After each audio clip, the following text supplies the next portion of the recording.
What if the greatest threat during a medieval siege wasn't the enemy at the gates, but the invisible horror rising from within?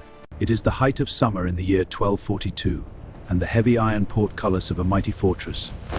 The castle's sombering prison shrouded in its sullen, sunk-gloom breeze, and ending off all supply lines and preparing for a war of attrition that will last months, while an even deadlier enemy is already beginning to form inside the crowded courtyard. It is an invisible enemy born of biology and neglect that will assault the senses before it destroys the body. The first few days of the siege are marked by a frantic energy as soldiers and refugees prepare for the assault. Perhaps 200 people begins to suffocate under the weight of 10 times that number. The most immediate and pressing problem is the management of human and animal waste. In peacetime, the castle latrines known as garderobes empty into the moat or a cesspit outside the walls. However, the moat is now stagnant because the enemy has dammed the stream, and the waste begins to pile up at the base of the walls, creating a noxious cloud that rises with the heat. Inside the courtyard, the situation is far worse, as there are simply not enough facilities for the masses of people. The frantic defenders and the terrified civilians relieve themselves in corners, in stables, and eventually in the open thoroughfares. The ground turns into a quagmire of mud and excrement, a toxic sludge that clings to boots and hems of dresses, tracking filth into the great halls and the sleeping quarters. The smell becomes a physical weight, a thick, cloying miasma of ammonia and methane that burns the eyes and coats the throat.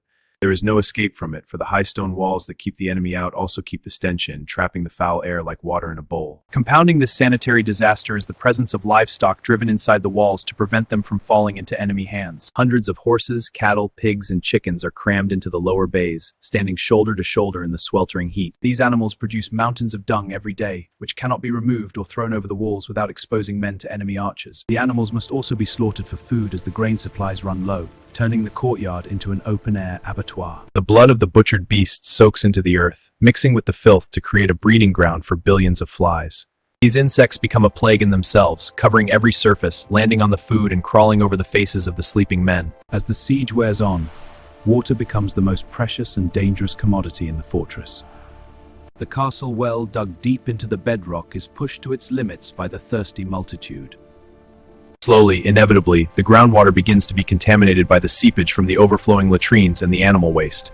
The water takes on a foul taste, but the defenders have no choice but to drink it, sealing their fate with every sip. This is when the dysentery strikes, the dreaded bloody flux that kills more soldiers than any sword or spear. It starts with stomach cramps and fever, quickly progressing to a violent bloody diarrhea that dehydrates the victim within days. Men who stood strong on the ramparts are reduced to shivering skeletons lying in their own filth, too weak to lift a weapon. The infirmary becomes a scene from hell, where the floor is slick with bodily fluids and the air is unbreathable. That do little to mask the odor of impending death. Then comes the problem of the bodies, for death is a daily visitor even without a direct assault. In normal times, the dead are taken out to the parish cemetery, but now the gates are barred, and the enemy waits outside. The bodies must be disposed of within the castle, but the ground is too hard and crowded for deep graves. The bodies must be disposed of within the castle, but the ground is too hard and crowded for deep graves. The summer heat accelerates the decomposition, and the sweet, sickly smell of rotting flesh begins to mix with the sharp stench of the latrines. Rats that scurry boldly through the halls, growing fat on the misery of the garrison. The besieging army knows exactly what is happening inside, and they use this biological horror as a weapon of psychological warfare. The carcass of dead horses or the bodies of soldiers who have died of plague in their own camp, exploding on impact in the courtyard and showering the defenders with disease and gore.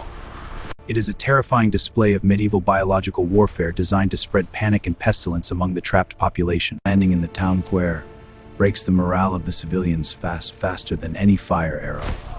The defenders try to cover the mess with quicklime, but the supply is limited and the psychological damage is done. The psychological toll of living in this sensory nightmare is immense.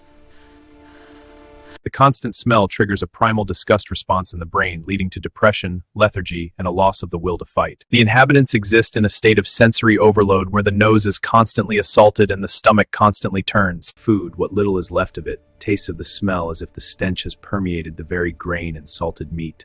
The bread is baked with flour that may have been contaminated by rat droppings, and the meat is often on the verge of turning. To eat is to gamble with one's life, but to starve is a slower, more painful death.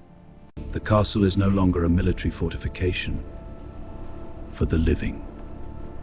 The silence of the dead is replaced by the groans of the sick and the buzzing of the flies.